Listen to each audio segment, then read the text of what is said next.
ასეთ განუკითხაობაში სამცხიდან ქართლში დაბრუნებულმა მოურავმა პირველ რიგში გორის ციხეზე მიიტანა იერიში და აიღო ქალაქი. გორის გათავისუფლების შემდეგ სააკაძე მოციქული გაუგზავნა მის ყოფილ თანამებრძოლს და უკვე ყიზილბაშების სამსახურში ჩამდგარ ქაიხოსრო ბარათაშვილს, რომელმაც ბირთვისის ციხესიმაგრეში 500 ყიზილბაში ჩააყენა გარნიზონად და შეუთვალა შენი საქციელით ქართლს ზურგს ნუ მოტეხავო.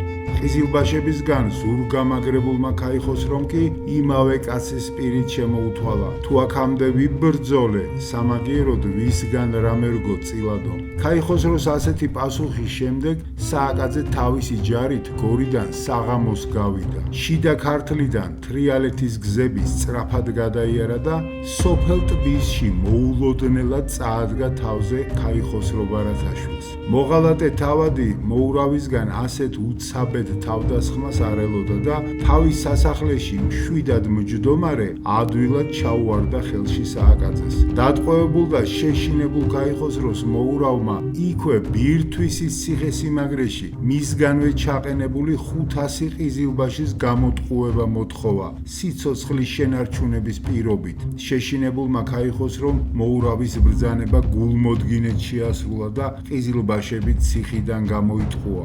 სააკაძემ ისინი ერთიანად ამოაჟლეტინა თავის მეომრებს. მოღალატე ქაიხოსრო კი არ მოკლა, დაინდო, მაგრამ მისი ძმისშვილი ხოსია გამოართვა მძევლად.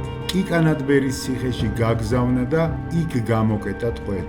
ბირთვისში სააკაძემ თავისი მეციხოვნეები ჩააყენა და შემდეგ ქვემო ქართლის სხვა ციხეებიც გამოგლიჯა ხელიდან ყიზილბაშებს.